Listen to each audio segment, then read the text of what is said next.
Hello and welcome to this first look exploring session, our final session looking at When You See Me, You Know Me by Samuel Rowley. It's our only full play by Rowley. We've got his digits in some other texts as well, but this is the only sole authorship, or possibly sole authorship text, certainly one with his name on it, that we have. And we are running towards the end of the text, where history is going in one direction, history is also going in another direction. It's going backwards, it's going forwards, it's going, I think it's dancing up and down places as well. So as we head towards the end of Henry's reign, we also head towards one of the more significant features at the beginning of his reign. Somehow. Don't worry about history. We keep worrying about history. I mentioned history earlier, but I think I got away with it. So we're going to see how all this lands as we go on. We have, as our king today, reading the king and second servant, is... Constantine from Saskatoon, Saskatchewan. Reading Dudley, Compton, and the Emperor is... Kyle in Tucson. Reading Gardner and Prince Edward is... Sarah in Germany. Reading Katherine and Browne today is... Hi, I'm Lynn. I'm in the northwestern United States. Queen Katherine, of course, to you. Reading Seymour, Cranmer, and Wolsey, an interesting combination, crossing the sides of the confession there is... Alan in Suffolk. And reading Bonner, Ty, and Will today is... Hi, I'm Eric, coming to you live. No, wait, I hope so. that work. And I'm Robert This is Crighton. recorded, I right? am your host from where I am, and I will be reading stage directions. I will also step in to read occasional characters like Brandon. There's a servant, there's a guard. I may be able to voice them on somebody else. We shall see as we dive into... Well, I'm calling it, for clarity for the readers, C9. It so isn't C9. I think it's scene 11, maybe 12, actually. But, hey, we're calling it C9 because that's how we formatted the script earlier, and it's wrong. It's fine. Don't get too confused. Reading this scene, we go with Enter Bonner and Gardner reading. What have ye here, my lord of Winchester? Heretical and damned heresies, precepts that Cranmer's wisdom taught the prince. The Pope and we are held as heretics. What thinkst thou, Bonner, of this wavering age? As seamen do of storms, yet hope for better weather. By Our Lady, Gardner, we must look about. The Protestants begin to gather head. Luther hath sown well, and England's ground is fat and fertile to increase his seed. Here's lofty plants, what, bishops and prelates? Aye, nobility temporal, but we shall temper all at the return of our high cardinal. Bonner, 'tis true. But in meantime we must prevent this rancour that now swells so big that it must out or break. They have a dangerous head, and much I fear. What, not the king, I hope? 'Tis doubtful he will bend, but sure Queen Catherine's a strong Lutheran. Heard ye not how in presence of the king and cardinal she did extirp against his holiness? But had our English cardinal once attained the high possession of St. Peter's chair, he'd bar some tongues that now have scope too much. He must do it, Gardner. It is a perilous thing. Queen Katherine can do so much with England's king. Aye, Bonner, that's the sum of all. There must be no queen, or the abbeys fall. Enter Queen Katherine and Lady Mary. See where she comes with the king's sister, and from the prince's lodging. Let's salute her. Good morrow to your majesty. Good morrow to my reverend lords of London and of Winchester. Saw ye the king today? His highness was not yet abroad this morning, but here we will attend his excellence. Come, sister, we'll go see his majesty. We will attend you, madam. Gentlemen, step forward. Good morrow, lords. Exit the ladies. Ill morrow must it be to you or us. Conspirators against men religious. Bonner, these Lutherans do conspire, I see, and scoff the Pope and his supremacy. Let's strike in time then and incense the king, and suddenly their stars to ruin bring. The trumpet sounds. It seems the queen is coming. We'll watch and take advantage cunningly. Enter the king, Queen Katherine, Lady Mary, Brandon, Seymour, Grey, and Dudley. Where's Brandon? My liege? Kate. Did your grace call? Speak with you anon. I'll speak with anon. Come, Kate, let's speak a little. Who's there? My lords of London and of Winchester, welcome, welcome. By this your master, the cardinal, I trow, has parted with the emperor and set a league between the French and him. Mother of God! I would ourself in person had been there. But Wolsey's diligence we need not fear. Ha! Think ye will not? No doubt he will, my lord. Aye, Gardner, 'twill be his best policy. The friendship must advance his dignity, if e'er he get the papal governance. And that will never be, I hope. Well, pity it should. He is proud enough already. Ah! What's that ye talk there? They say, my lord, he's gone with such a train as if he should be elected presently. God is a gallant priest. Come hither, Charles, prithee. Let me lean on thy shoulder. By St. George, Kate, I grow stiff, methinks. Wilt please your highness sit and rest yourself? No, Kate, I'll walk. Still Brandon shall stay mine arm. I'm fat and pursy, and 'twill get me a stomach. Sauce the prince today, Kate? Aye, my good lord. God bless him and make him fortunate. I tell ye, lords, the hope that England hath is now in him. For God, I think old Harry must leave ye shortly. Well, God's will be done. He'll be old shuffling then. Ha! Not. Well, you say nothing. God, there'll be not. I think not this difference in religion. Aye. God's dear lady, and I live but 7 years longer, will take order thoroughly.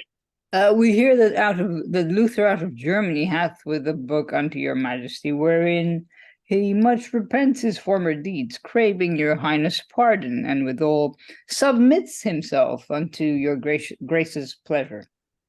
Bonner, 'tis true, and we have answered it, blaming at first his haughty insolence, and now his lightness and inconsistency. That writ he knew not what so childishly. Much bloodshed there is now in Germany about this difference in religion, with Lutherans, Arians, and Anabaptists as half the province of Helvetia is, with their tumults, almost quite destroyed. Methinks 'twere well my royal sovereign, your grace, the emperor and the Christian kings, would call a council and peruse the books that Luther writ against the Catholics and superstitions of the Church of Rome, and if they teach a truer way to heaven, agreeing with the Hebrew Testament, why should they not be read and followed? Ah, thou sayest well, Kate. So they agree with the scriptures. I think 'tis lawful to peruse and read them. Speak, bishops. Most unlawful, my dear sovereign, unless permitted by his holiness. How prove you that, my lord? Well said, Kate. To them again, good wench. Lords, give us leave a while. Avoid the presence there. We'll hear the bishops and my queen dispute. I am a weak scholar, my lord, but on condition that your highness, not these reverend lords, will take exceptions to my woman's wit, I am content to hold them argument. The first with reverence to his majesty. Pray tell me, why would ye make the king believe his highness and the people under him are tied so strictly to obey the Pope?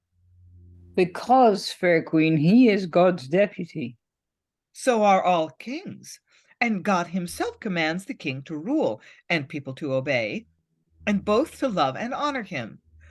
But you, that are sworn servants unto Rome, how are you faithful subjects to the king, when first ye serve the Pope, then after him? Madam, These are that sects of Lutherans that make your highness so mistake the scriptures. Your slender arguments thus answered, before the king, God must be worshipped. 'Tis true. But pray answer this. Suppose the king by proclamation commanded you and every one of his subjects to spurn against the Pope's authority. You know the scripture binds ye to obey him. But this, I think, if that his grace did so, your slight obedience all the world should know. God's mother, Kate, thou touched them there. What say ye to that, Bonner? Words to any but her majesty. These questions were confuted easily. Pray tell the king then, what scriptures have ye to teach religion in an unknown language, instruct the ignorant to kneel to saints, by barefoot pilgrimage, to visit shrines for money, to release from purgatory, the vilest villain, thief or murderer, all these people must believe you can. Such is the dregs of Roman religion. Aye, those are the speeches of those heretics, Cranmer, Ridley, and blunt Latimer, that daily rail against his holiness, filling the land with hateful heresies. Nay, be not angry, nor mistake them, lords. What we have said or done was mildly followed, as by their articles are evident. What are those articles, Kate? I'll go and fetch them to your majesty, and pray your highness view them graciously. And exit Queen. Go fetch them, Kate. Ah, sinner, we have women doctors. Now I see, mother of God, here's a fine world that twixt so many men's opinions, the holy scriptures must be bandied thus. God grant it breathe no farther detriment unto your crown and sacred dignity. They that would alter thus religion, I fear they scarcely love your royal person. Ha! Take heed what you say, Gardner. My love and duty to your majesty bids me be bold to speak my conscience. Unless your safety and your life they hate, why should they daily thus disturb the state? To smooth the face of false rebellion, proud traitors will pretend religion. For under colour of reformation, the upstart followers of Wycliffe's doctrine in the 5th Henry's days arise in arms. And had nor diligent care prevented them, their powers had suddenly surprised the king. And, good my liege, who knows what their proud intent, that thus rebel against your government? Bruce, my lady, and by Saint Peter, I swear we will not trust their gentleness. Speak, Gardner, and resolve us speedily. Who's the ringleader of this lusty crew? Unless your majesty please to pardon us, we dare not speak nor urge your majesty. Pardon what ye speak. Resolve us speedily. Then, if your royal person will be safe, your life preserved, and this fair realm in peace, and all these troubles smoothly pacified, the queen, dear lord, must be removed from you. Ah, the queen, bold sir, advise ye well. Take heed ye do not wrong her loyalty. Oh, see here, my liege, are proofs too manifest. Her Highness, with a sect of Lutherans, have private meetings, secret conventicles, to wrest the grounds of all religion, seeking by tumults to subvert the state, the which without your majesty's consent is treason capital against the crown. And seeing without the knowledge of your grace they dare attempt these dangerous stratagems, 'tis to be feared, which heaven we pray prevent. They do conspire against your sacred life. Why else should all these private meetings be without the knowledge of your majesty? Mother of God, these proofs are probable, and strong presumptions do confirm your words. Within there. Oh! Enter Compton. My lord. William Compton, see the doors made fast. Double your guard, let none come near our person. Summon the council to confer with us. Bid them attend us in the privy chamber. Here is a letter for your majesty from Martin Luther out of Germany. Damn schismatic! Still will he trouble us with books and letters. Leave it and be gone. Exit Compton. The villain thinks so smooth his treachery by fawning speeches to our majesty. But by my George, Lord Bishops, if I live, I'll root his favourites from England's bounds. What rights his worship? Now, Bonner, stir. The game is set afoot. The king is now incensed. Let's follow close to have Queen Katherine shorter by a head. These heresies will cease when she is dead. Holy Saint Peter, what a knave is this! While he writ submissively to us, and now again repents his humbleness. Bishops, it seems, being touched without reply, he writes thus boldly to our majesty. Gardner, look here. He was deceived, he says, when he thought to find John Baptist in the court princes, or resident with those that are clothed in purple. Mother of God, it's not a dangerous knave. A false Luther knows he has great friends in England. Else does he not thus move, your majesty? Well, cut his friends off ere they grow too strong, and sweep these vipers from our state along. No marvel, though Queen Katherine plead for him. That is, I see, the greatest Lutheran. How is your counsels? We proceed in these. Oh, 'twere best your grace did send her to the tower before they further do confer with her. Let it be so. Go, get a warrant drawn, and with a strong guard bear her to the tower. Our hand shall sign your large commission. Let Cranmer from the prince be straight removed, and come not near the court on pain of death. Mother of God, shall I be baffled thus by traitors, rebels, and false heretics? Get articles for her arraignment ready. If she of treason be convict, I swear her head goes off, were she my kingdom's heir. And sound and exit. Okay, this scene is doing an awful lot of things, and again, interesting things. So the king's getting on a little bit. We are in sort of, if we are going for, shall we say, it's the end of it, towards the end of his reign. And my memory of what's going on generally is, he's been doing a fair amount of backpedaling on perhaps some of the things he'd been advised to do earlier in terms of advancing Protestantism. Certainly, some of his ex-wives and certainly ex-headwives had been very keen pushing Protestantism on him, and I don't think Katherine was quite so pushy. From my memory, I don't recall that. I'm not saying she wasn't Protestant, but I don't recall her being pushy, because I think by this point my resounding memory of Katherine was that actually didn't rock the boat very much.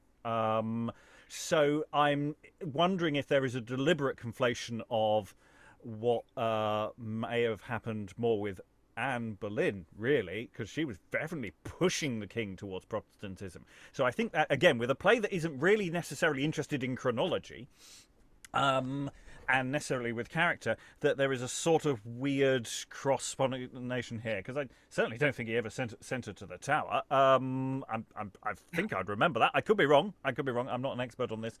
But in terms of smooshing together popular history from then and now, that's one of these things is not like the other. I'll go to Lynn, then Alan.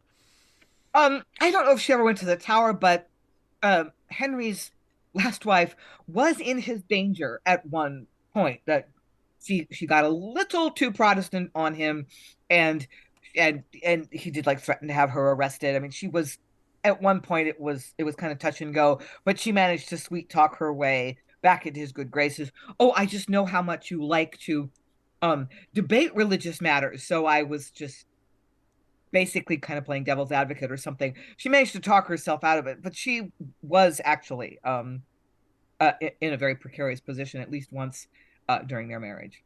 So this is based on an incident, probably on that level. So, yeah. I think so. And then played it safe thereafter. I said that was my renown, but then again, I'd say popular history as opposed to actual history. Alan. Yeah, I mean, Catherine Parr certainly was a published author in terms of a book on Protestantism, and was fairly warm on the topic. And if you want to take it into modern history, it's the last of the C.J. Sansom Shardake books. Actually covers that period, the Catherine Parr reign. Though, of course, we must also be careful. Well, there are major caveats of a fictional account to discuss where's another Helen fictional when account. we But need there is her? an interesting crossover. The question of popular history. What do we know from popular history today, as opposed to what they might have known from popular history then? So that's an interesting route to think about. But it certainly gives us another bit of debate. And this time from Katherine as well. So it's complementing the scene we did last session with Edward and his tutors on the Protestant side again, where this one Katherine is interlocuting explicitly with the Catholic side of the confession, and the fact that they are pushing the king to get rid of her in that sense. But I say, in a sense of the sense of danger, feels like it's more like some of the earlier queens we know end up in not particularly great places. Whereas, again, we kind of know she outlives him and it's all fine. So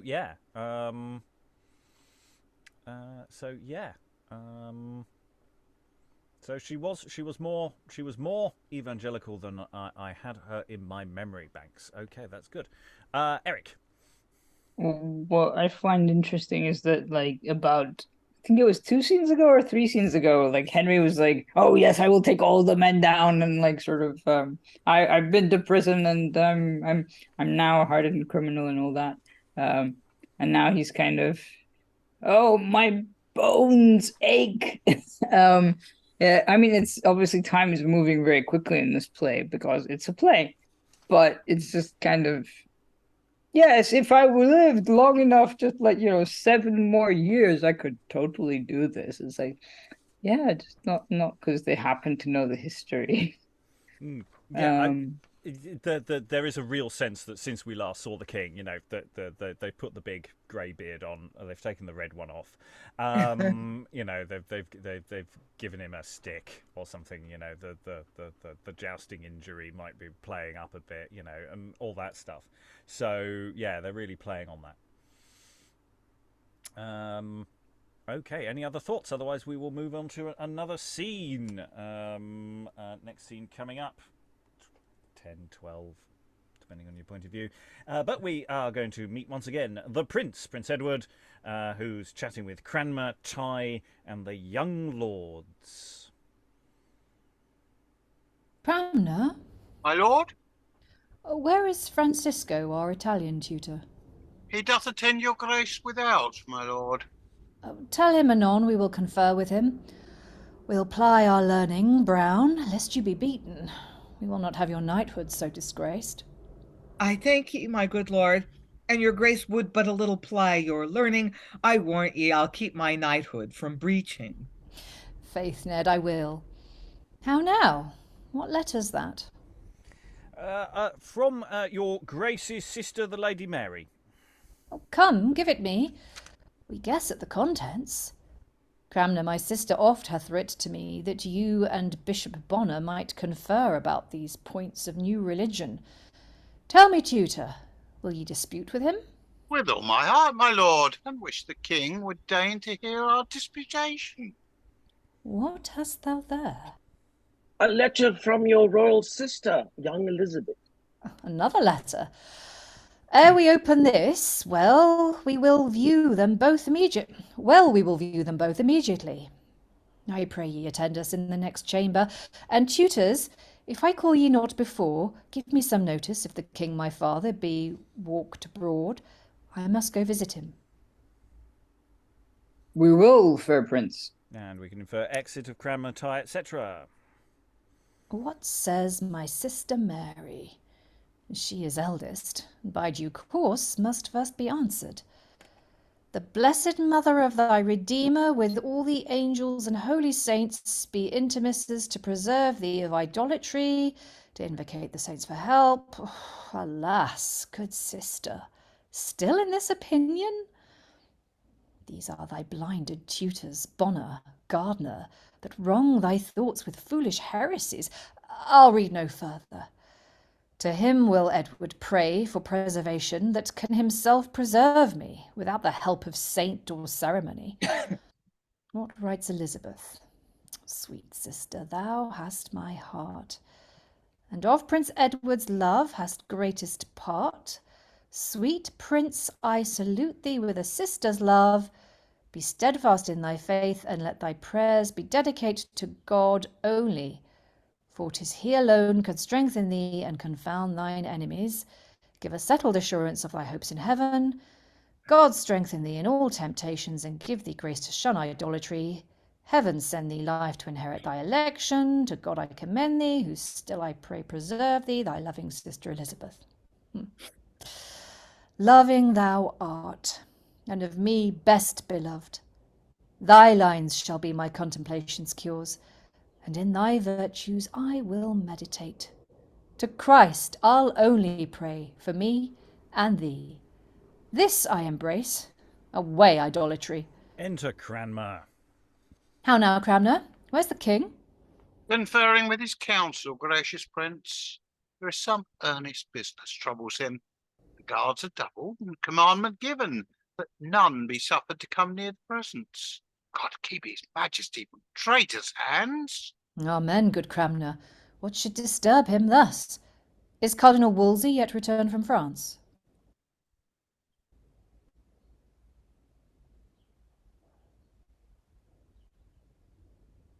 Aye, my good lord, and this day comes to court.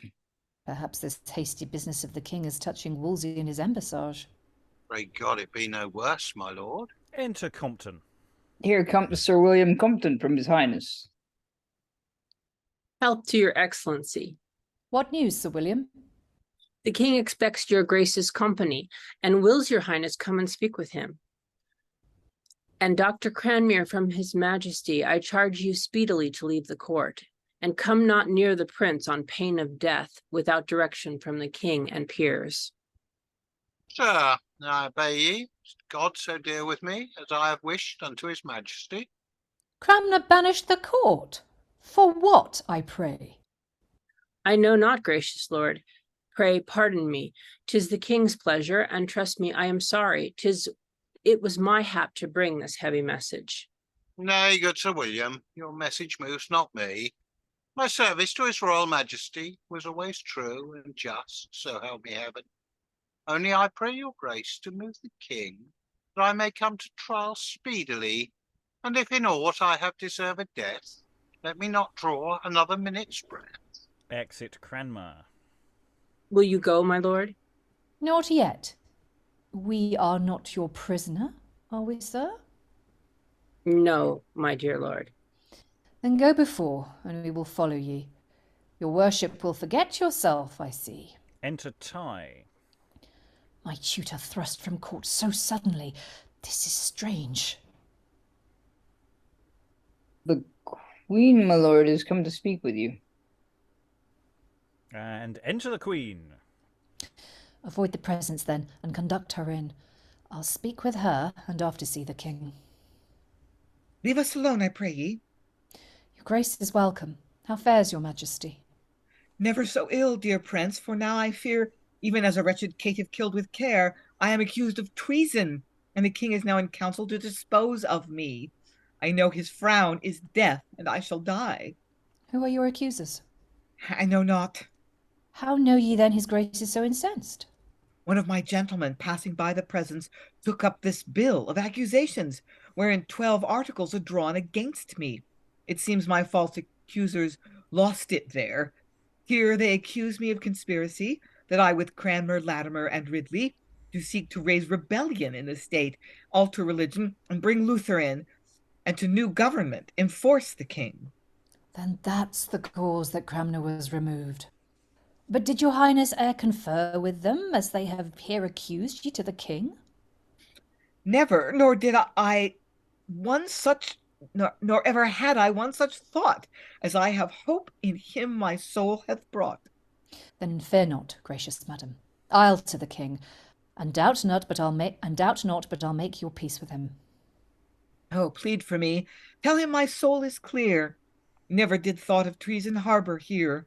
As I intended to his sacred life, so be it to my soul, or joy, or grief. Stay here till I return. I'll move his majesty, that you may answer your accusers presently. Exit the prince. Shall I never come to speak with him? The lion in his rage is not so stern as royal Henry in his wrathful spleen. And they that have accused me to his grace will work such means as I ne'er shall see his face. Wretched Queen Katherine, would thou hadst been Tate Parr still, and not great England's queen. Enter Compton. Health to your majesty. Wish me, good Compton, woe and misery. This giddy flattering world I hate and scoff. Ere long I know Queen Katherine's head must off. Came ye from the king? I did, fair queen, and much sad tidings bring. His grace in secret hath revealed to me what is intended to your majesty, which I in love and duty to your highness am come to tell you and to counsel ye the best I can in this extremity. Then on my knee I dare entreat your grace, not to reveal what I shall say to you, for then I am assured that death's my due. I will not, on my faith, good Compton, speak, that with a sad report my heart may break. Thus then, at your fair feet my life I lay, in hope to drive your highness cares away. You are accused of high conspiracy and treason against his royal majesty. So much they have incensed his excellency that he hath granted firm commission to attach your person and convey ye hence, close prisoner to the Tower. Articles are drawn and time appointed for arraignment there. Good madam, be advised by this, I know. The officers are sent to arrest your person, prevent their malice, haste you to the king. I'll use such means that you shall speak with him. There plead your innocency. I know his grace will hear you mildly, therefore delay not. If you be taken ere you see the king, I fear you never more shall speak to him. O Compton, twixt thy love and my sage fear, I feel 10,000 sad vexations here. Lead on, I pray, I'll be advised by thee. The king is angry, and the queen must die. And exit. So, again, we have sort of exploration of this situation, having these views, differing views, leads to problems politically, because what is religious is political. And there is sort of a moment actually where during Edward's speech when he's going, "Oh, a letter from my two sisters," or be a Catholic, be a Protestant, where you're sort of going, I'm not sure, okay, this is pushing things a little bit. But when you sort of get into the meat of the scene and where this is going, I mean, yes, it's a little difficult for us to be sort of engaged with ecumenical matters in the same way as here. But it is tied into what happens to people. If you speak out in a certain way, you can get very deaded. And though Katherine will come through this crisis, and Edward will, and everybody, Cranmer will for a while. It is one of those those situations where you do need to really engage with the political as well as the personal here for it to function. I say Edward's speech with the letters is a little self-indulgent, I feel. But once we get into the meat of the scene with Katherine and Edward and the way that works, there's something interesting there. I think Katherine is really interesting in this late episode of the play. Obviously she hasn't really been present very much because he's only just married her and so but she is one of the central figures of this episode. It's very much the Edward and Katherine show for a lot of this, and the king has done a certain amount, but it's again, it's a certain amount of raging from whoever gets to play the king. It gets to do a certain amount of "Rrr, I am old and grumpy."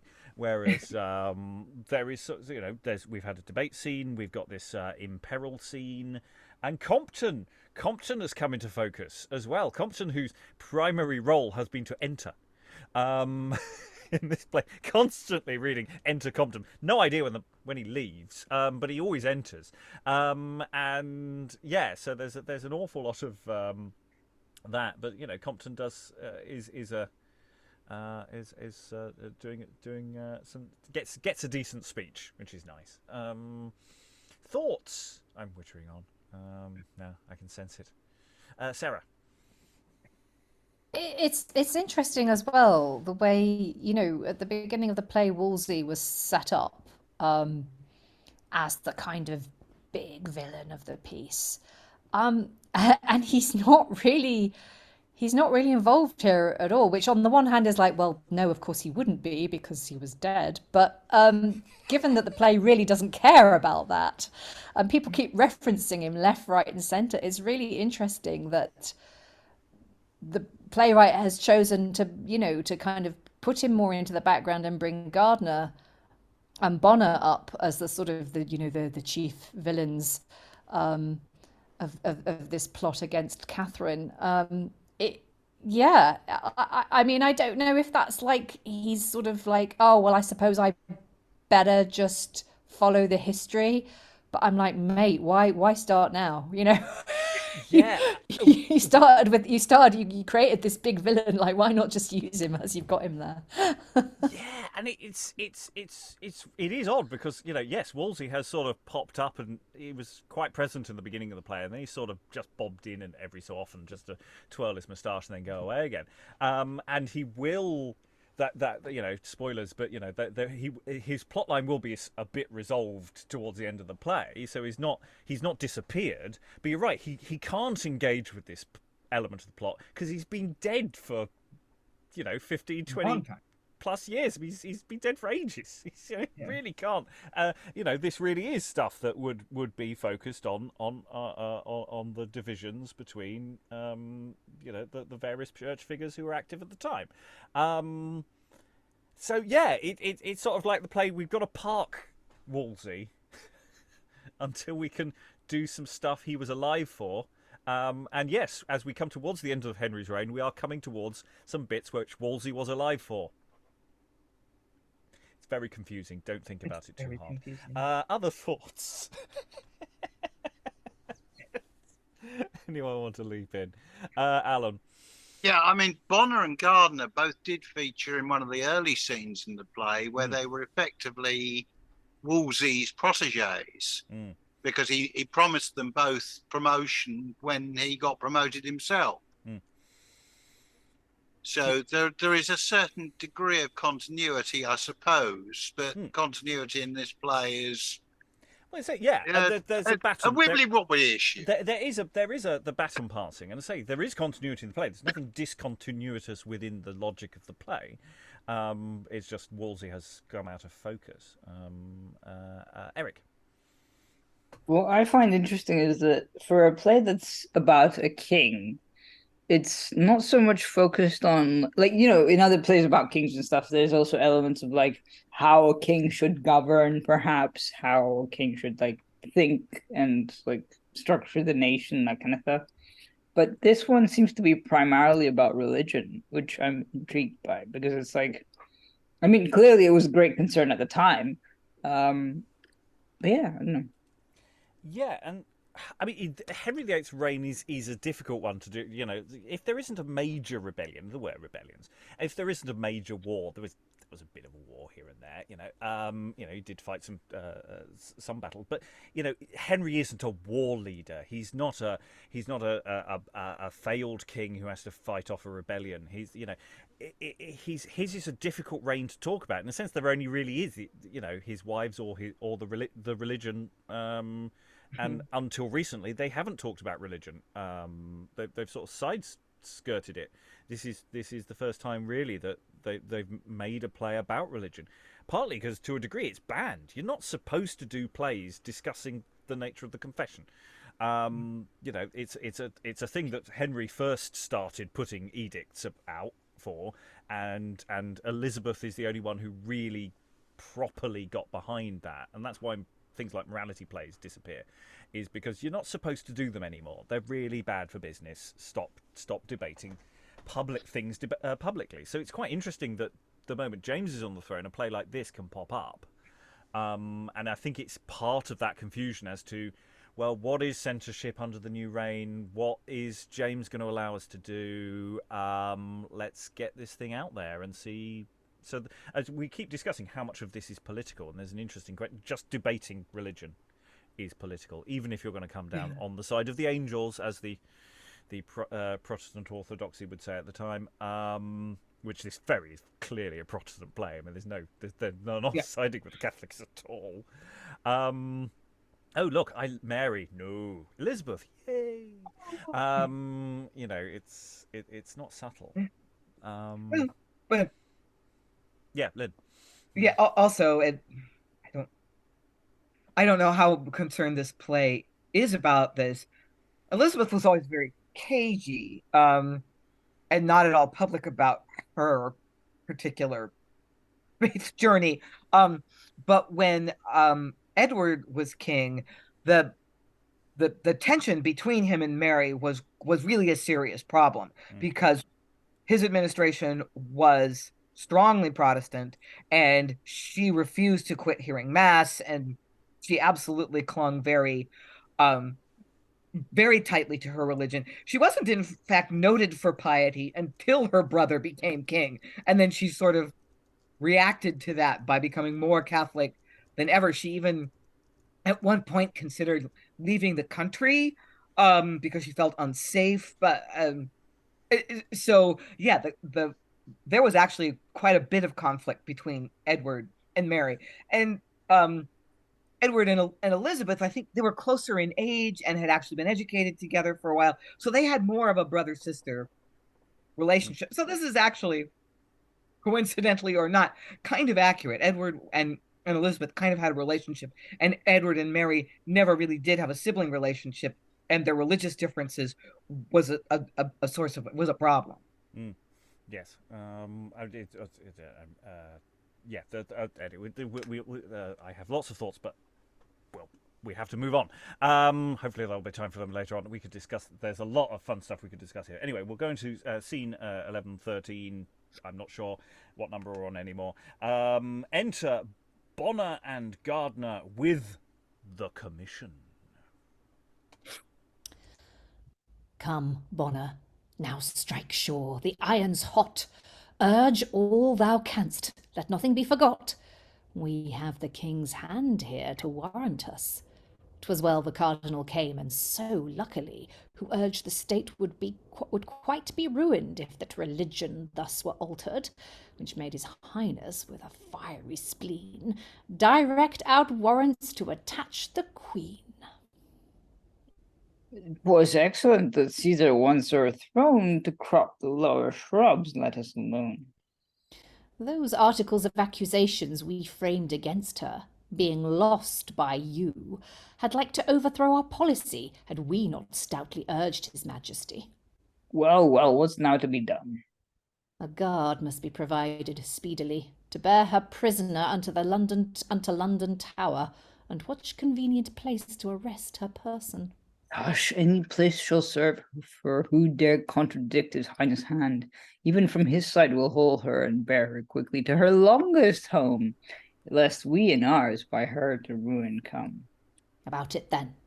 Let them untimely die that scorn the Pope and Rome's supremacy.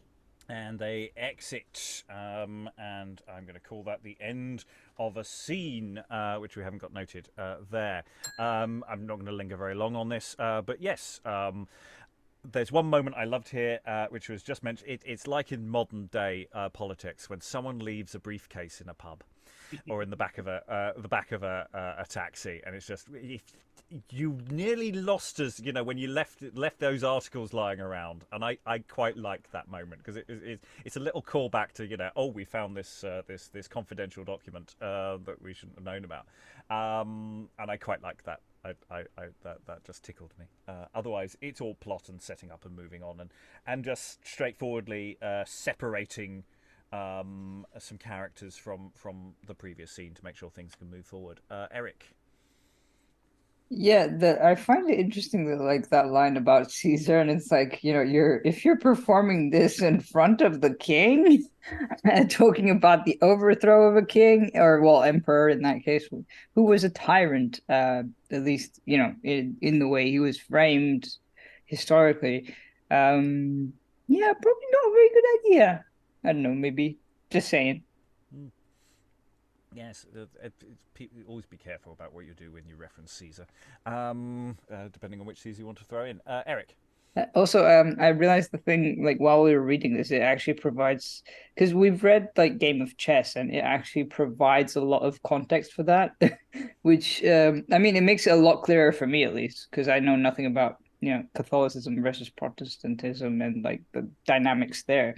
So it's kind of, I don't know, it's very similar to that in the the whole spying stuff and trying to discard pawns by accident, and sort of, I don't know, just maybe that's just me. Well, I mean, it's giving us an outline of elements of what happened. I suppose it does serve some sort of an educational function. These plays, they are these things are not necessarily untrue; they are spun. I think that's the important thing. Gardner and Bonner, had their beliefs, and Katherine and Edward, etc., had theirs, and some win the day and some don't, and some terrible things happen on many sides to enforce orthodoxy. But in terms of the shape of what this story is telling, many of these things did seem to have happened in some fashion. And we can discuss the nature of poetry, in truth, another time. We'll bring them in from the True Tragedy of Richard III and ask them their opinion. Let's, however, move on to scene 14, as I've currently got it numbered. Enter the king and prince, the guard, before them. Guard, watch the doors and let none come near us, but such as are attendant on our person. Mother of God, 'tis time to stir, I say, when traitors creep so near our majesty. Must English Harry walk with armed guards, now in his old age? Must I fear my life by hateful treason of my queen and wife? I do beseech your royal majesty to hear her speak ere ye condemn her thus. Go to, Ned, I charge ye speak not for her. She's a dangerous traitor. How now? Who knocks so loud there? 'Tis the Cardinal Wolsey, my lord. It be the devil. Tell him comes not here. Bid him attend us till our better leisure. Come hither, Ned. Let me confer with you. Didst ever hear the disputation twixt Cranmer and the Queen about religion? Never, my lord. I think they never yet at any time had speech concerning it. Oh, thou art deceived, Ned. It is too certain. There is a knock. Hold there, more knocking. Knock irons at his heels, and bear him hence, where he be disturbed at. Whose is it?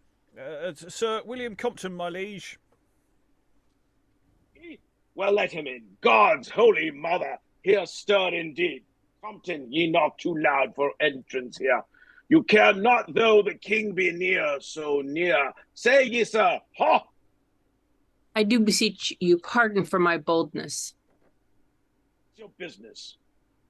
The queen, my lord, entreats to speak with you. Body on me, is she not rested yet? Why do they not convey her to the tower? We gave commission to attach her presently. Where is she? At the door, my liege, my sovereign. So near her presence. Keep her out, I charge you.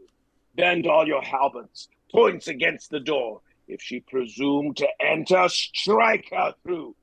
Dare she presume again to look on us? Upon my knees, I do beseech your highness to hear her speak.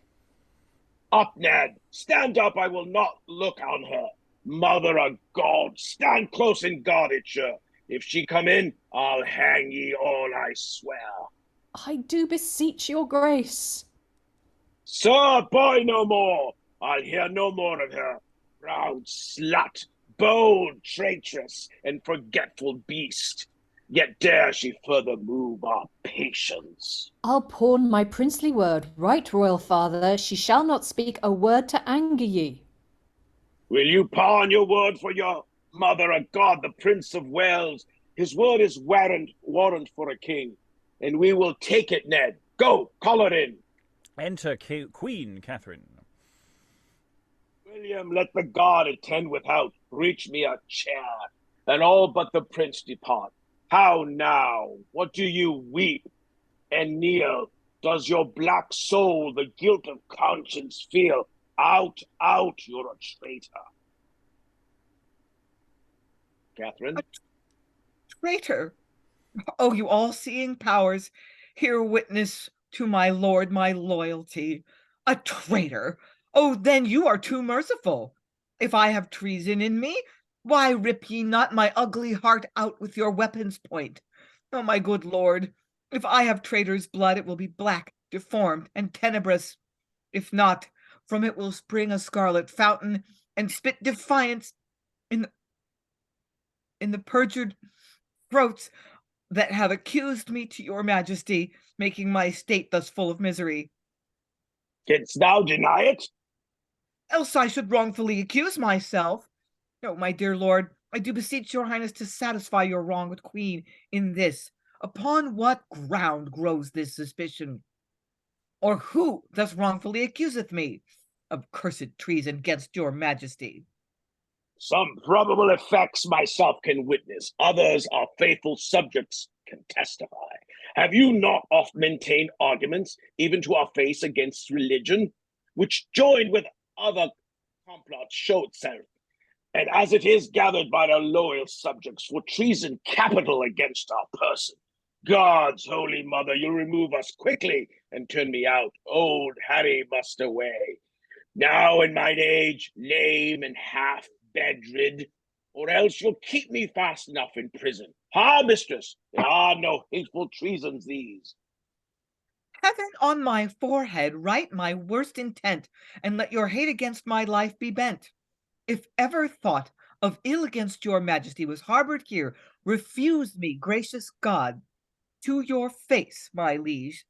If to your face I speak it, it manifests no complot, nor no treason, nor are they loyal that so injure me.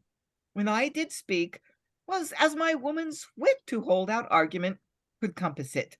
My puny scholarship is held too weak to maintain proofs about religion. Alas, I did it but to waste the time, knowing as then your grace was weak and sickly, so as to expel part of your pain and grief. And for my good intent, they seek my life. Oh God, how am I wronged? Ha! Sayest thou so? Was it no otherwise? What should I say that you might credit me? If I am false, heaven strike me suddenly. Body on me! What everlasting knaves are these that wrong thee thus? Alas, poor Kate. Come, stand up, stand up! Wipe thine eyes, wipe thy eyes! For God 'twas told me that thou wert a traitor. I could hardly think it, but what it was implied so hard to me. God's mother, Kate, I fear my life, I tell ye. Harry would be loath to die by treason now, that has been so many brants unblemished. Yet I confess that now I grow stiff. My legs fail me first, but they stand furthest from my heart, and that's still sound. I thank God. Give me thy hand. Come, kiss me, Kate. So now I friends again, whose wholesome knaves, crafty varlets, make thee a traitor to old Harry's life. Well, well, I'll meet with some on them. Spot, come sit on my knee, Kate. Mother of God, he that says thou false to me, by England's crown I'll hang him presently. When I have thought of ill against your state, let me be made the vilest reprobate. That's my good Kate. But by the Mary God, Queen Katherine, you must thank Prince Edward here, but for him that's gone to the Tower, I swear. I shall ever be thankful to his highness, and pray for him and for your majesty. Come, Kate, we'll walk a while. To I, the guardian here, who keeps the door there. My lord? Sir William Compton, here, take my ring. Bid Dr. Cranmer haste to court again. That token of King Henry's love. Discharge our guards, we fear no traitor's hand. Our state, beloved of all, doth firmly stand. Go, Compton. I go, my lord. It Wolsey, haste him to our royal presence. Great Charles, the mighty Roman Emperor, our nephew and the hope of Christendom, is landed in our fair dominion to see his uncle in the English court. Will entertain him with imperial port. Come hither, Ned. And we're going to pause there because the King's just said, we're going to go back to another plot we set up earlier. And it feels like what comes here isn't quite a new scene, but it feels like we've drifted into another scene. There isn't a clear scene transition point, but we're definitely going somewhere slightly different. So yeah, we get Katherine. Don't kill me, please. And it's interesting, the guard's role that I was reading, which is basically the doorman. It felt weirdly sort of late Victorian. It felt like I was, are we at home to Cardinal Wolsey? No, tell him to sod off. Are we at home to Sir William Compton? Yes, he can come in, that's fine. Because William Compton always enters, that's what he does. So we can't not let him come in, because what would his raison d'etre be? I hope his entrances get more flamboyant as they go on. So we get this reconciliation. We get this repeated thing of the king talking about his own mortality. So we're setting up that sort of stuff. And overall, throughout this session and the very end of the last session, there's really been a sense of there's a plot going on here. That we are working our way through, yes, an incident in Henry's life, but it's also Edward's role in that, where Edward's going. It feels like this feels more like a structured thing. And we were talking about that in the chat as well. Lynn, then Eric. Yeah, the play's finally doing what history plays from this period often do. They have the larger events as part of the plot, but then they add little details to make it more of a story that may or may not have happened. As far as we know, I think, the Prince of Wales did not intercede on his stepmother's behalf. But he could have done, because he was educated by Protestants. He was raised by Protestants. He probably had very little personal contact with his father as a child. So we know from his administration that that he and his advisors were strongly Protestant. So it's completely in character for him to intercede on her behalf. And we know they had a pretty good relationship. One of the things that Catherine Parr did was try to sort of reconcile the whole family. She was one of the people that persuaded Henry to bring his daughters back to court so that the whole family would be together. So she was very much a sort of a family peacemaker. So it's pretty clear they had a good relationship. So yeah, I mean, and it just sort of makes a nice story that we know there was this conflict. There was in fact a warrant for Catherine's arrest at one point, but that she got out of it. And then putting Edward in there is just sort of a nice way of enriching that. Yeah, and as I said, we have this family unit doing things that they are functioning as a family, even if we've got family members who aren't present. You get a wider sense of things happening for reasons. Eric.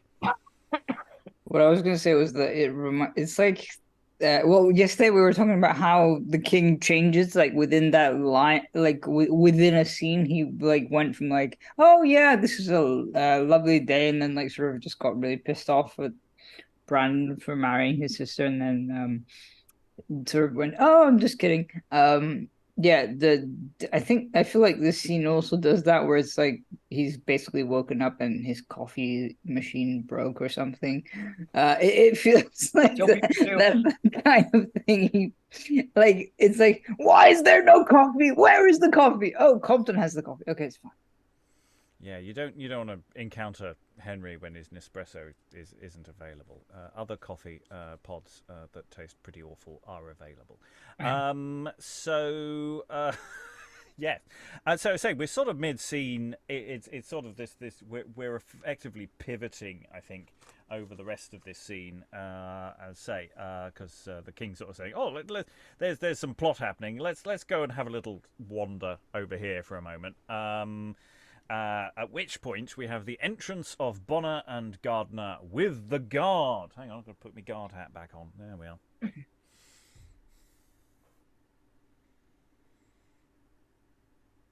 Sorry, I was muted. Fellows, stay there, and when I call, come forward. The service you pursue is for the king, therefore I charge you to perform it boldly. We have his hand and seal to warrant it. We'll follow you with resolution, sir. The church is on our side. What should we fear? See, yonder. She's talking with his majesty. Think we may attempt to take her here?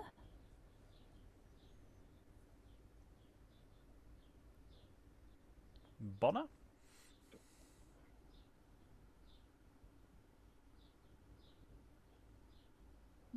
Sorry, I'm just looking for... Oh, there we go. Okay. Why should we not? Have we not firm commission to attach her anywhere? Be bold and fear not. Fellows, come forward. How now? What's here to do? The bishops, it seems, my lord, would speak with you. Bills and halberds? Well, tarry there, Kate. I'll go myself. Now, wherefore come you? As loyal subjects to your state and person, we come to apprehend that traitorous woman.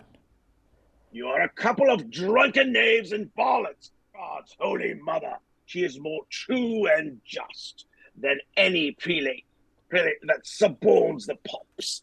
Thus to usurp upon our government? Call you her traitor? You're lying beasts and false conspirators.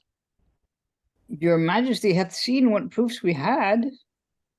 Hear you, Bonner, you are a whoreson constable. What proofs had ye, but treasons of your own inventions? My dear lord, respect the reverend bishops. Bonner and Gardner loves your majesty. Alas, poor Kate, thou think'st full little that they come for. Thou hast small reason to commend their loves that falsely have accused thy harmless life. Oh God, are these my enemies? We have your highness' hand to warrant it. Let's see it then. 'Tis here, my liege. So now ye have both my hand to contradict with one hand did, and now a word again shall serve the warrant to bear you both as prisoners to the fleet, where you shall answer this conspiracy. Your fellows that came to attach the queen, lay hands on them and bear them to the fleet. Oh, I beseech your highness on my knees, remit the doom of their imprisonment. Stand up, good Kate. Thou wrongst thy majesty to plead for them that thus have injured thee. I have forgotten it, and do still entreat, then humble pardons at your gracious feet. Mother of God, what a foolish woman this! While for her sake we revoke our doom. But come not near us, as you love your lives away and leave us. You are knaves and miscreants, whoreson caitiffs, come to attach my queen. Vex not, my lord, it will distemper you. Enter Brandon. Mother of God, I'll temper some of them for't. How now, Brandon?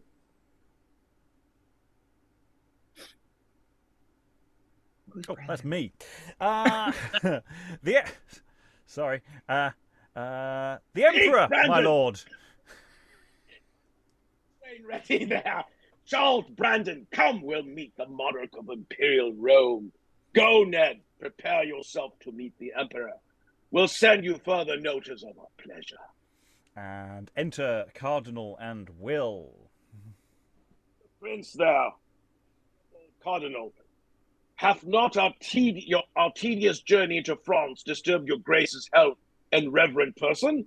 Nah, ne'er fear him, Harry. He has got more by the journey. He'll be Pope shortly. What? William, how chance I have not seen you today? I thought you would have not been the hindmost man to salute me. Nah, more, I'm not Harry, for yonder is patched behind me. I could not ever get him before me, since thou conjurest him in the great chamber. All the horse of the town cannot hold him into thy presence, I warrant thee. Will he not come in?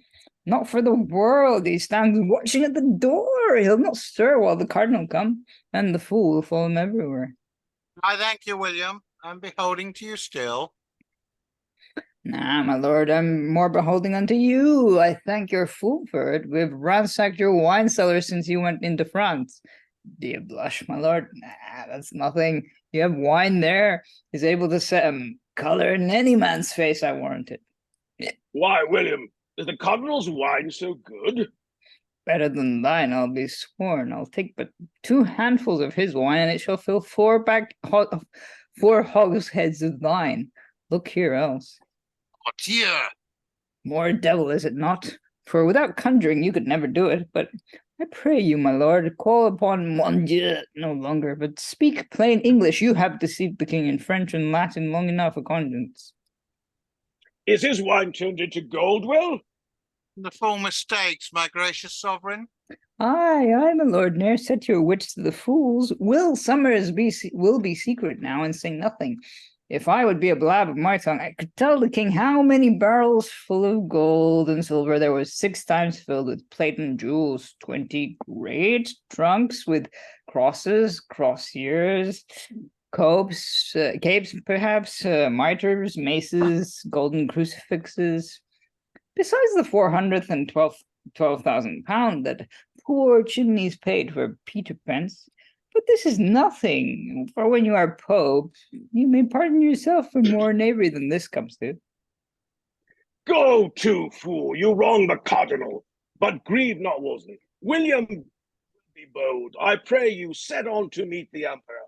The mayor and citizens are gone before. The Prince of Wales shall follow presently, and without George and collar of state, present him with the order of the Garter. Great Maximilian, his progenitor, upon his breast did wear the English cross, and underneath are standing marched in arms, receiving pay for all his warlike host. And Charles with knighthood shall be honoured. Begin, Lord Cardinal, greet his majesty, and with ourself will follow presently. I go, my sovereign. Fair weather after ye, and well, and ere he come to be Pope, I shall be plunged for this. William, you have angered the cardinal, I can tell you.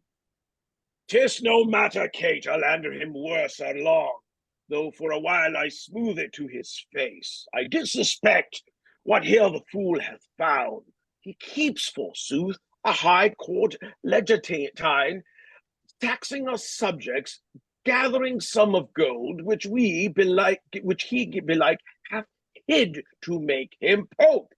A gods let him, and shall be our own.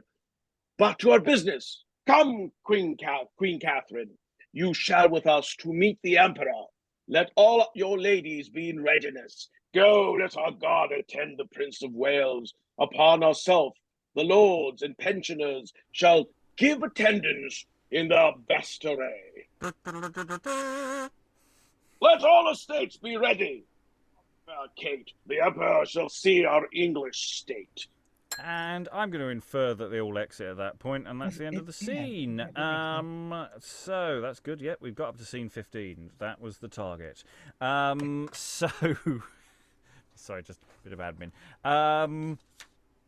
So we completed all of that. Bonner and Gardner come in. Arrest the Queen, arrest the Queen. Oh, no, can't arrest the Queen. No, we're reconciled. And then Will comes in and Wolsey, and we're reintroduced to the plot that started the play. Ish. It has returned, as has Will. And it's interesting how much I've enjoyed the play in Will's absence. partly because I still don't quite know what Will is trying to do, what the character is doing. Is this, I don't think Will is funny, and I don't think he's trying to be very funny either. And so I think he's talking to potentially to a historical moment more than he's talking to us, and that's probably why I don't like him very much. As I said, I haven't played him yet, so give me a clown roll. I'll dig around and rootle and see what I can find. But yeah, Wolsey isn't saying a lot though, is he? I mean, it's interesting. He was set up as this moustache-twirling villain. He's been on quite a lot, but he hasn't said much after the first scene, has he? Mm-hmm. He did that opening speech and the opening scene, and occasionally he's popped in, but a lot of the time he's just standing at the back of the stage going, "Mon Dieu," which is odd. So yeah, I'm starting to build a through line for what I'm thinking of doing with this play. So it's starting to come together. There's a plan emerging. Which you'll like, not a lot, but you'll like it. So yeah, any other thoughts?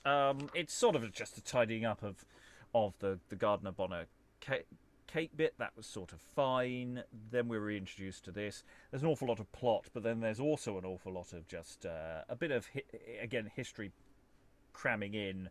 We'll make Prince of Wales, we'll make him give him the Order of the Garter, and we'll do all these little bits and pieces. Isn't Edward great? Isn't Edward great? Isn't Edward great? Bet he'll live long. Alan. I think it's actually the Emperor who's getting the Garter, not Edward. Mm. So it's yet another anachronism. So is it the Prince of Wales is there to do the presentation? Is it? Yes. Well. Either way, it's still a thing. It still makes absolutely no sense in any form of linear time. Well, let's not worry about that too much. We've already established that time is an illusion, so that's okay. Constantine. Does the king seem senile? I mean, he seems to change very quick, especially when it comes to Kate, I guess. But I don't know. I mean, he keeps talking about how old and near death he is. I mean, what is the playwright doing with that? I mean, it's problematic. I don't know. Well, he's signposting that he is old and that he's I think he's been quite mercurial throughout the text to a degree. I don't know necessarily that he's being presented as explicitly senile. No. I don't think the text would go that far. Could be a way to play it. I wouldn't, but I suppose you could make that choice. But yeah. So Kyle just putting in the chat, maybe it's guilt about killing his wives. Well, this play really hasn't engaged with his whole wife killing activities because it literally hasn't mentioned either of them. It's not mentioned Anne Boleyn, and it literally leapfrogged Howard. So it's like not there. This Henry is lovely. Look at him. This Henry didn't do any of those things. No blood on his hands. No. So, okay. Any more? Otherwise, we will dive into our final scene of the play, I think, unless I find that it's wrong. Eric. Well, I've not been around for Will a lot. I mean, I feel like he's kind of the informant, which is kind of weird. I mean, he's the fool, but also not. Yeah, he is saying awkward things for everybody. I mean, he's quite an equal opportunist, awkward person. It sort of, the play gives you the impression that he's gone off. He went off with Wolsey. I don't know if that was actually explicitly in the plot or not. It just, you get that impression that he's snuck off while Wolsey was doing his negotiating and stuff. So yeah, interesting. So let's find out what happens in scene 15. We have some more soundings. Enter the Emperor, Cardinal, Mayor, and Gentleman. Your Majesty is welcome into England. The king, our master, will rejoice to see Great Charles, the royal emperor's majesty. We thank your pains, my good Lord Cardinal, and much our longing eyes desire to see our kingly uncle and his princely son. And therefore, when you please, I pray, set on. On, gentlemen, and meet the Prince of Wales, that comes forerunner to his royal father, to entertain the Christian emperor. Meanwhile, your majesty may here behold this warlike kingdom's fair metropolis, the city London, and the river Thames, and note the situation of the place. We do, my lord, and count it admirable. But see, Lord Admiral, the prince is coming. And a sound again. Enter the prince with a herald before him, bearing the collar and the garter, the guard and the lords attending. Well met, young cousin. I kiss your highness' hand and bid you welcome to my father's lands. I shall not need infer comparisons. Welcome, beyond compare. For so your excellency hath honoured England in containing you, as with all princely pomp and state we can, we'll entertain great Charles the Austrian.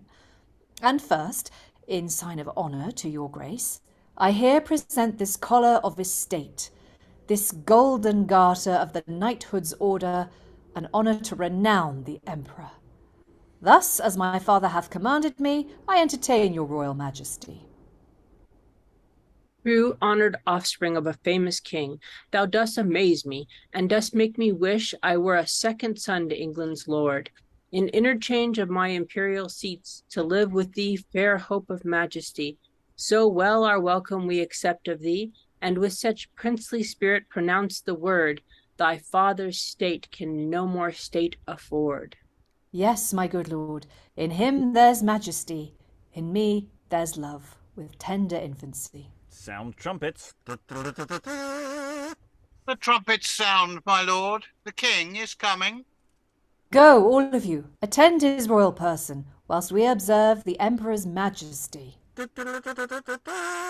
Let's hope they're not charging by the notes. Enter the heralds first, then the trumpets, next the guard, then mace bearers and swords, then the cardinal, then Brandon, then the king, after him the queen, Lady Mary, and ladies attending. They're all on. Everybody's on. Hold! Stay, I say! Stand, gentlemen! Cease those trumpets there. The emperor yet come in sight of us? His majesty is hard at hand, my lord. Then, Brandon, sheath our sword and bear our maces down, in honor of my lord the emperor. Forward again! On, gentlemen, for sound trumpets, and set forwards. Behold my father, gracious emperor. Well, meet him, cousin, uncle of England, King of France and Ireland, defender of the ancient Christian faith, then when the 7 electors crowned me great emperor of the Christian monarchy. Great Charles, the first emperor of Almain, king of the Romans, Semper Augustus, warlike king of Spain and Sicily, both Naples, Navarre, and Aragon, king of Crete and great Jerusalem, Archduke of Austria, Duke of Milan, Brabant, Burgundy, Tyrol, and Flanders, with the great title, I embrace thy breast. And how thy sight doth please, suppose the rest. Sound trumpets, while my fair queen Katherine gives entertainment to the emperor. Sound.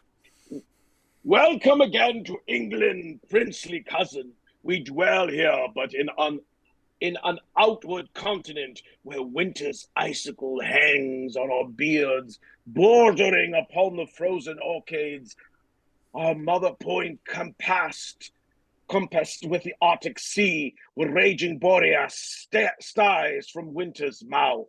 Yet our bloods as hot as where the sun doth rise. We have no golden mines to lead you to, but hearts of proof in what we speak will do. We thank you, uncle, and now must chide you. If we be welcome to your country, why is the ancient league now broke betwixt us? Why have your heralds in the French king's cause breathed defiance against our dignity, when face to face we met at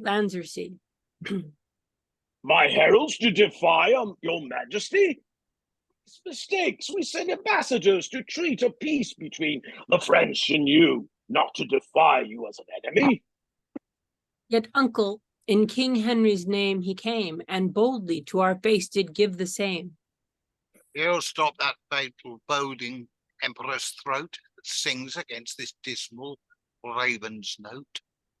Mother of God, if this be true, we see, there are more kings in England now than we. Where's Cardinal Wolsey? This news in France? I did, my liege, and by my means 'twas done. I'll not deny it. I had commission to join a league between the French and him, which he, withstanding as an enemy, I did defy him from your majesty. Dost thou presume, so base-born cardinal, without a knowledge to abuse our name, presumptuous traitor? Under what pretense didst thou attempt to brave the emperor? Belike thou meanst to level at a crown. By thy ambitious crown shall hurl thee down. With reverence to your majesty, I did no more than I can answer to the Holy See. Villain, thou canst not answer it to me, no shadow thy insulting treachery. How durst ye, sirrah, in your ambassage, unknown to us, stamp in a royal coin the base impression of your cardinal hat, as if you were co-partner of the crown? Ego ex meus, you and your king must be in equal state and pomp and majesty. Out of my presence, hateful impudency. Remember, my liege, that I am cardinal and deputy unto his holiness. Be the devil's deputy, I cannot. I'll not be baffled by your treachery. Your false abusers of religion, you can corrupt it and forbid the king, upon the penalty of the Pope's black curse. If he should pawn his crown for soldiers' pay, not to suppress an old religious abbey, yet you at pleasure subverted for seizing their lands, tuning up heaps of gold, secret conveyance of a royal seal, to raise collections to enrich thy state, for which, sir, we command you leave the court. We here discharge you of your offices. You, that are Caiaphas, our great cardinal, haste ye with speed unto your bishopric. There keep you till you hear further from us. Away, and speak not.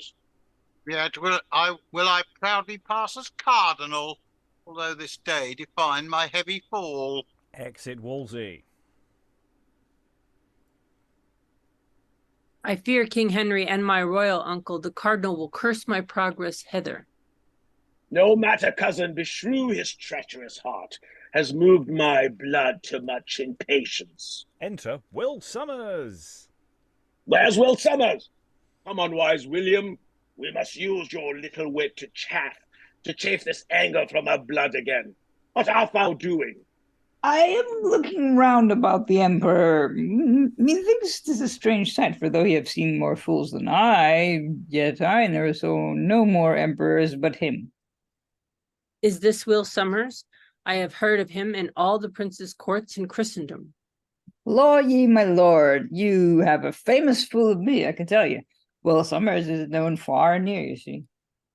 Aye, are you rhyming, William? Nah, then I am with ye. I have not rhymed with ye a great while enow.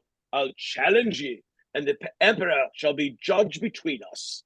Content, my lord, I am for ye all, but come but one at once, and I care not. Say ye so, sir. Come, Kate, stand by me. We'll put him to a non-plus presently. To him, Will. I warrant you, madam. Answer this. The bud is spread, the rose is red, the leaf is green. A wench, 'tis said, was found in your bed besides the queen. God have mercy for that, Will. There's two angels for thee. In my faith, my lord, I am glad to know it. God's mother, Kate, wilt thou believe the fool? He lies, a sinner, William. I perceive, and had been so, you would have shamed me before the emperor. Yet William have at you once more. In yonder tower there's a flower that hath my heart. Within this hour she pissed full sour and let a fart. He's too hard for you, my lord. I'll try him one beanie myself. What say you to this, William? An emperor is great. High is his seat. Who is his foe? The worms that shall eat his carcass for meat, whether he will or no. Well answered, Will. Yet once more, I am for ye. A ruddy lip with a cherry tip is fit for a king. Aye, so he may dip about her hip the other thing. Has put me down, my lord. Who comes next then? The Queen, William, to yourself.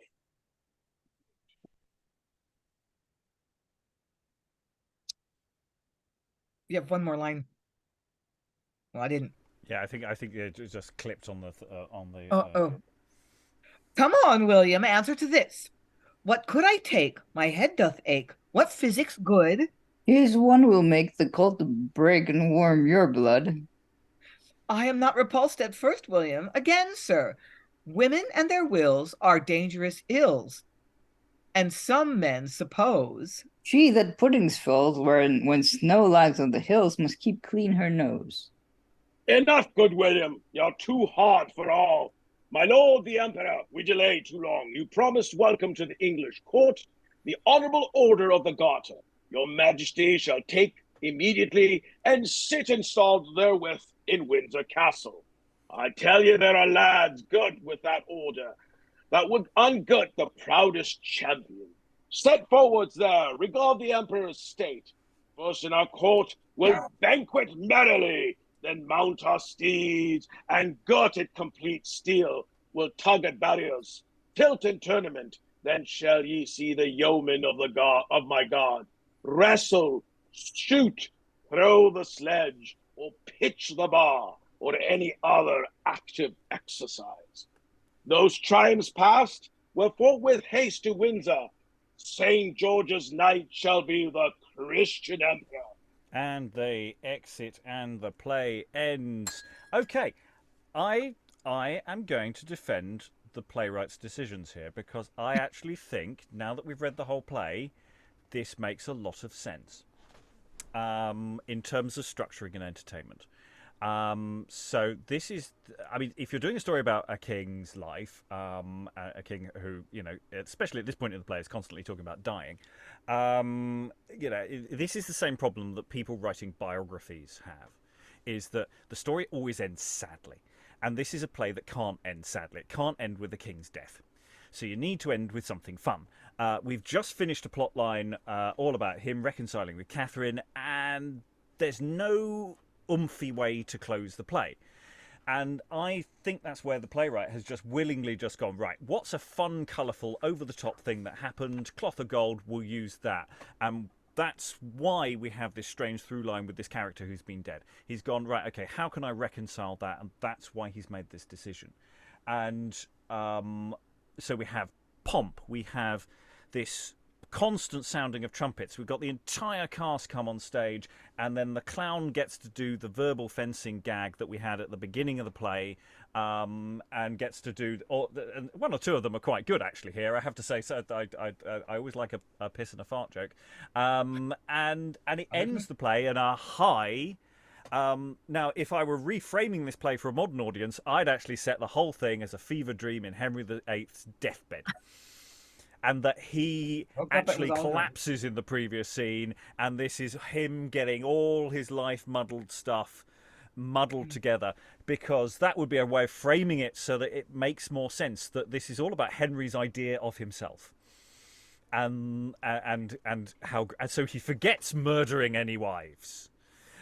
None of that happened. He had all this fun stuff. There are fun hijinks, and that makes the whole play make perfect sense. Because I think the playwright probably also had choice of what materials he could and couldn't do, and so this is a calculated choice. And actually, for all its many faults, that it is a choice, and he's made it. I'll go to Sarah, then Alan. I do love the idea of turning the whole thing into Henry's fever dream on his deathbed. That's brilliant. I love that. I agree with you about all the emperor stuff. I wonder though if we need the Wolsey stuff. I mean, there was that Wolsey scene with him being banished. There was some fine ranting opportunities for Henry there, but it's not like he doesn't have fine ranting opportunities elsewhere in the play. I mean, honestly, I'd be tempted to cut the Wolsey character out completely. Like, maybe give some of his very early mustache twirling to Gardner. And actually, you could cut, because like it. I mean, yeah, it was a bit of a nice rant for Henry, but I'm like, oh, okay, so Wolsey's finally turned up again, and now he's been banished, and like, yeah, whatever. I really didn't care about him because he hadn't been there for so long. So I don't know. I'd be tempted to just cut him completely. Keep all the weird emperor stuff that's been shunted forward from 1522, whenever it was that Charles went over to London. But actually. But yeah, just have Gardner as the villain, and because Wolsey doesn't do a lot really. So I think you could cut him, and then that would maybe tighten up the first section of the play as well. Which because this final scene, I totally agree with you. You want to end with that, like that pomp and that pageantry.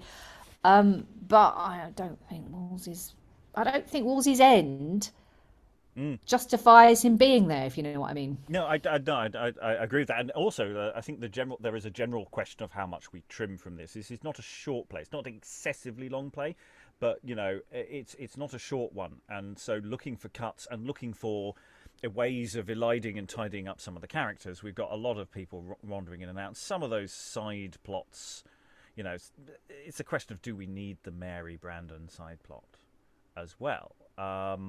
Could that be nibbled away? Because the focus of the play then becomes Edward is born, the crisis of his birth and his mother, through to, we have a fun little bit about corruption in the kingdom with Henry, which is quite an enjoyable sequence, which does need some tidying up because some of the dramaturgy is not very clear.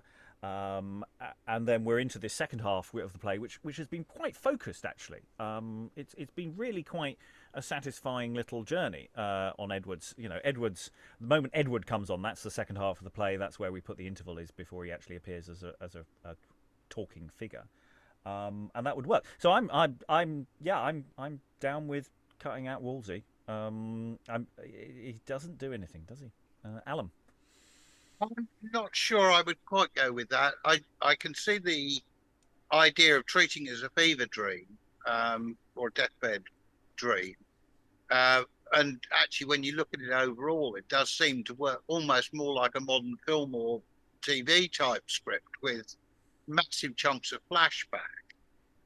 Because certainly the lads out on the town, the prison sequence and what follows it are all dependent on Henry being a young blade about town with his best buddy Brandon, which is historically accurate. I think the Mary Tudor part of it with Brandon does make sense because that adds in. And I think to a certain extent you need Wolsey in there as a character, because in the early part of Henry's reign, he was probably the closest there was to an opposition figure in terms of contention for power. But we could. I mean, again, because we're not worried too much about history. We could basically give his dialogue straight over to Gardner. I mean, it's not what he did in real life. He wasn't. But you could do that, and it's structurally doable in the same way as the Mary plot is not structurally important. I agree. It's an interesting incident, and it does create an interesting scene.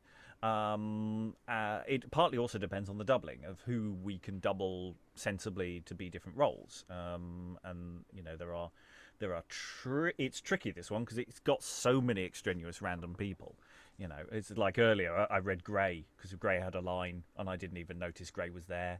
And this guard, and these people, that sort of popping in and out, sort of going, well, we need to sort of figure out how that all functions, and it's sort of really weird. And it's also what is Will doing? The actor playing Will, in that middle section when Will isn't there. You know, there's an interesting question about who is playing who when they're not on.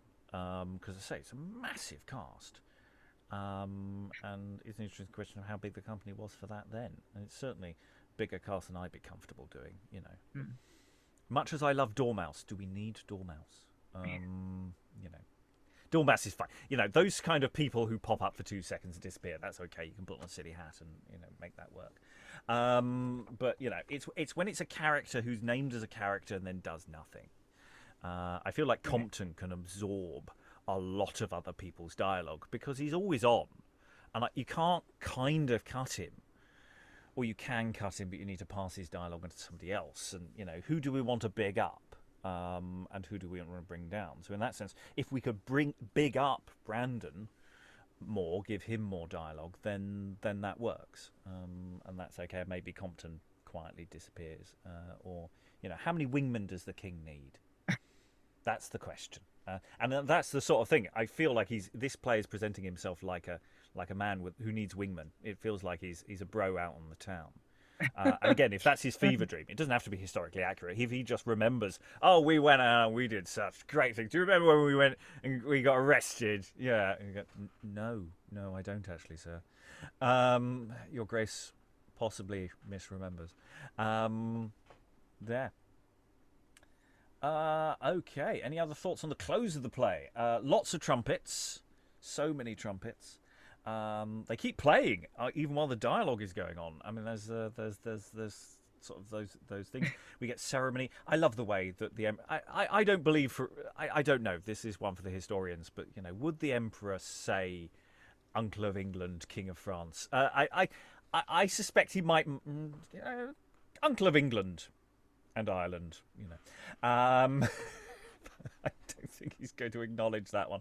I love also the way that the Emperor has a hell of a lot more titles than even Henry aspires to. I quite like that. It's like the king's reading from a bit of paper and it just keeps getting... Really? Okay. Well, he is an emperor. Yeah, he is, absolutely. And of course, a lot of these titles are all sort of basically figments. They're not real. Or they certainly don't give you any wealth or authority. Sarah?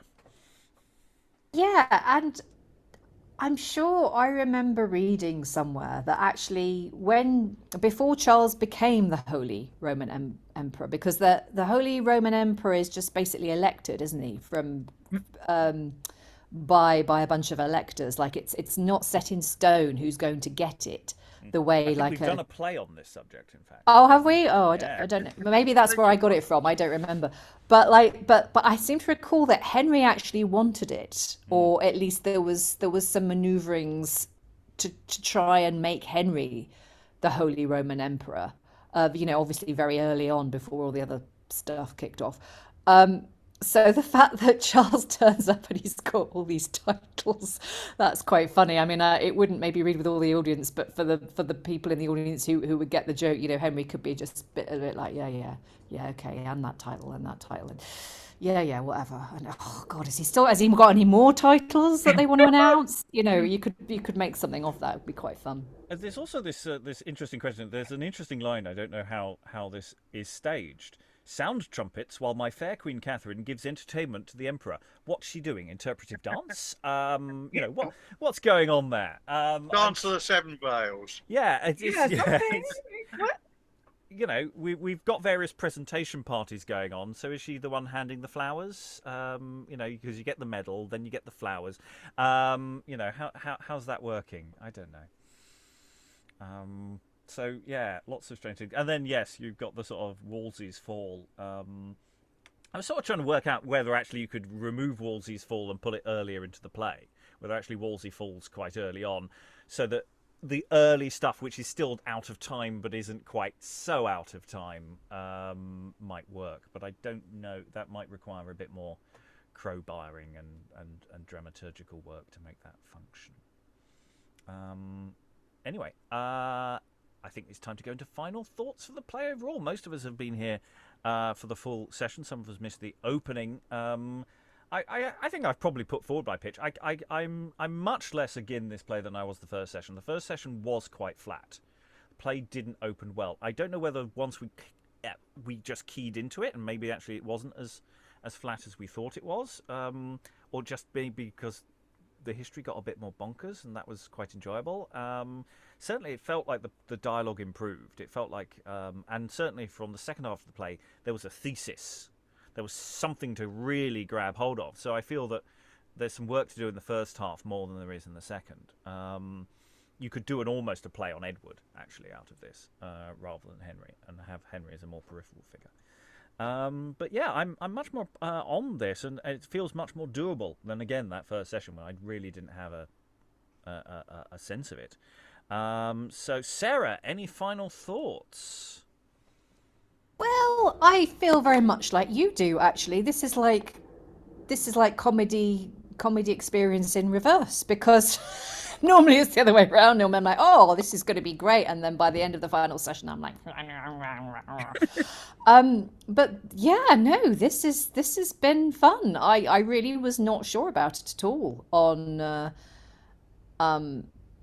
first session, but it perked up in the middle, most definitely, when we went into all the kind of apocryphal folklore off he goes to the counter stuff. And then today's been really good. I agree with what you said earlier about, Katherine and Edward just suddenly turning up and becoming really good characters. And I would also be tempted to, as well as cutting Wolsey, to kind of take the words that you need to shave off from the first third of the play, so that we get to all the good stuff, sooner. And I do think this could be, I can see this being pretty popular with a modern audience, actually, in the way I was describing yesterday. Like if you did it, on like a high day or a holiday, an outdoor production with, lots of sort of cheering and lots of music and lots of trumpets and played up all the comedy stuff and the religious stuff, although it's maybe not the most apparently accessible theme for a kind of pageant play that you're going to put on over a bank holiday. I actually think it worked really well because it was personal. It was like these ideas of Catholicism versus Protestantism and all that kind of thing, but it was actually embedded in the characters. The characters were imbued with their religious faith, and so it became about Katherine and about Gardner and about Edward rather than about like these sort of more intellectual or spiritual concepts. So I think all that would actually land really well, and you could turn this into a really fun performance for a contemporary audience that they would just love. I can see them all standing around in the sunshine drinking beers and going "Oi!" every time Henry appears. I think it could be great. Yeah, and it's this thing of driving in. Constantine, I think it needs to rush away. Do you have a final thought to throw in? I just wanted to say it's interesting how we've divided the play into three parts, and it seems as if there are three different plays stuck together. So I'm wondering what the playwright was planning. Was this planned out? Was he writing and then it says, well, I want to go this way or that way. So it seems, yes, at the end it makes more sense, but until we get there, it seems to be all over the place. Well, episodic structures, it is done. It's something that and sometimes it's more apparent if there's an act structure as well. That we don't even have a scene layout for this play. But the baton between all of those episodes is there. There is a framework. It does feel like it was decided to do it this way. It's not like they've just thrown, as I said yesterday, last session, the malice of forethought is apparent. Whether it quite pulls it off, some plays do that better than others. And I think, And Wolsey, would this play be any different without him? If you remove him, how does it affect the play? To what extent? And as Sarah mentioned before. Yeah, I think that's why we feel we can cut him probably, and reassign some of his dialogue because Well, other on plays. that note, I'm going to cut myself out. And Yeah. thank you, everybody. It's been great. And I'll see everybody next week, hopefully. Take care. Okay. Bye-bye. Ta-ta. Alan, any final thoughts from you?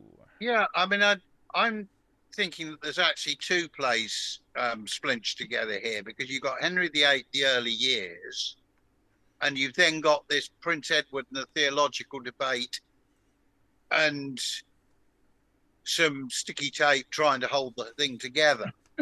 The one thing that occurs to me is I don't recall any other play that we've done that's extensively used flashbacks, but the whole thing, or a very large chunk of this, does seem to be written as flashbacks, which I think of much more as being a 20th century cinematic trope rather than a dramatic trope of earlier times. But others may know more of literature that contradict that. I've been desperately hunting for a pre-cinematic flashback for various reasons. I think it may exist in Victorian melodrama, but I don't think this play explicitly does any flashbacks. I don't think that's actually happening. I think it is just simply melding periods together for various reasons that we can't necessarily unpick. But I say it is plotted this way. I mean, each episodic action is still referencing other things that's going to happen in another episode later on. Whether it fully pulls the strings to tighten it all together is more the issue. But the strings are there. I mean, it's clearly structured. It's just whether it's tight, and I don't think it's tight in that sense. Kyle, you missed the first session, which we found disappointing, so maybe that's your plus. Any final thoughts? I really kind of liked it. I mean, I love your idea of, this being a kind of fever dream. And I thought it was really, for me, coming in the second part, it seemed very disconnected still. So it must be comparatively, you guys think the first one was more that way, but it seemed like the second one was that way too for me. And this one, though, brought it together. But I also like the way that the emperor starts doing the verbal kind of witty banter with the fool. That kind of it went back off the rails again there at the end. So that kind of felt like cohesion and crazy, and then some plotting and then crazy again, which I kind of liked. Yeah, I'm very much here for some crazy. It's fun stuff. Eric, any final thoughts? You too missed the opening. Yeah, I kind of like the fever dream idea that you had. Just kind of it feels like it could be that an extension of that final scene of singing in the rain, but in reverse. It just, I don't know what this play is doing. I get the religious stuff, and I get the sort of why they bring in the emperor, for historical not accuracy, but for historical it's like they're ticking boxes, and it's okay, we have this one, we have that one, and so I don't know whether this corresponds to anything from that time, in terms of historical stuff. I mean, not Henry, but James and his sons and so on, because there's so much emphasis put on Edward as well, which is interesting considering how small his reign was compared to Elizabeth. So, I don't know. It's an interesting one. Yeah, are there deliberate associations being made here between Edward, who was the great hope of the Protestant cause, and Henry, the young Prince Henry, son of James, who He's alive still who at this point. is also the great hope of the next generation. It might be a bit early for that to be expressed publicly, because of course he will die later on, and the mourning for that will be extravagant. I don't quite know how he's placed publicly, but this is his company.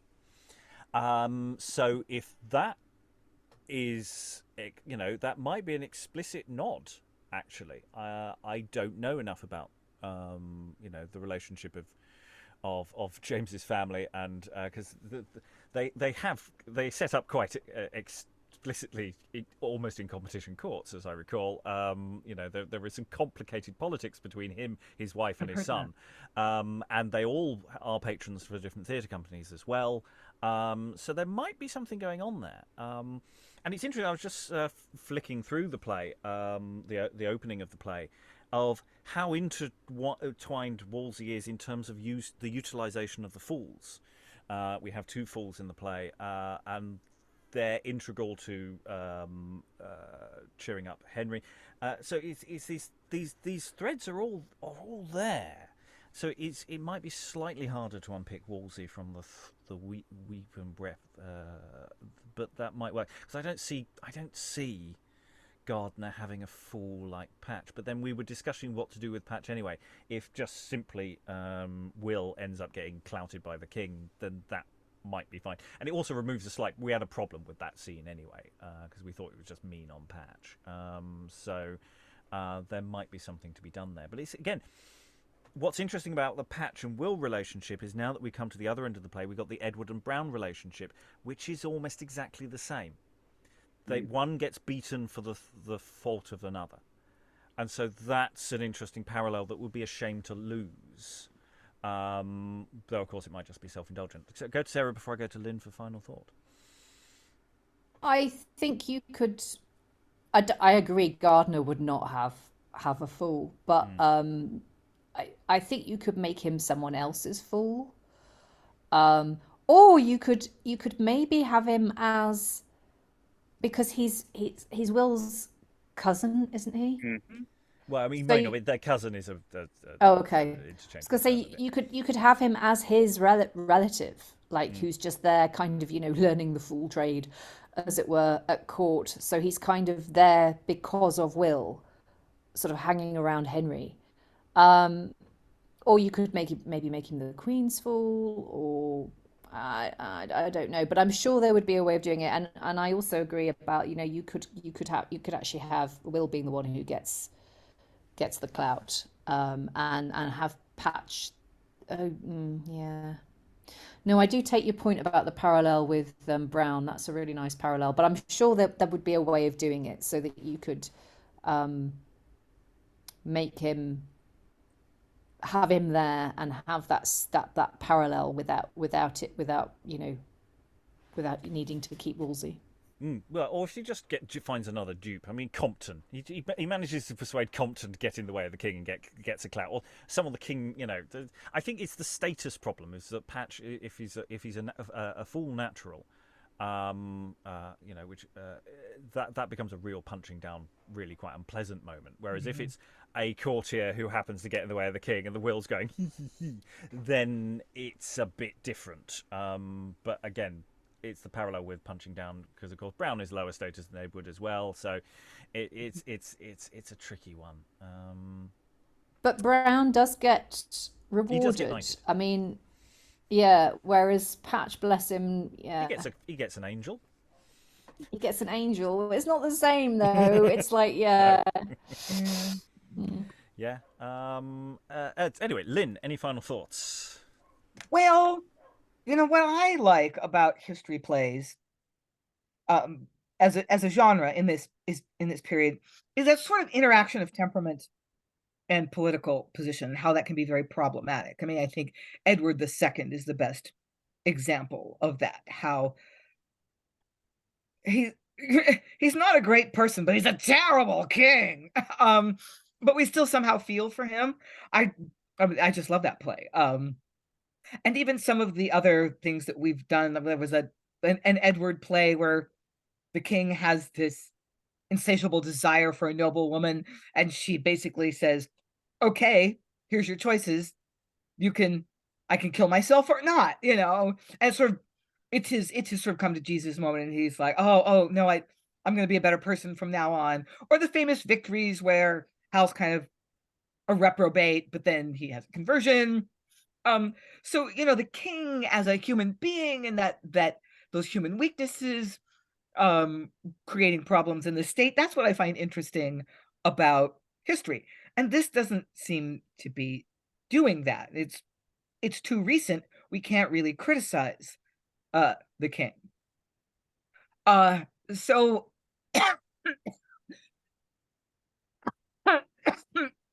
so yeah, my temptation is to do with it something that is clearly not intended to do. I still think my idea of let's try to workshop this and spin this so that Henry's actually the bad guy. He's emotionally unstable. You don't know where to have him. He's changeable. He's temperamentally unsuited for office. But I don't think that idea is as good as Robert's idea of this is Henry's sort of delirious memory of his reign. So things get out of chronological sequence, and he just does things. His motivations don't seem consistent because he's dying and he's delusional. Well, we could do both, to be fair. I mean, we can still, reference him being, moments there. Yeah.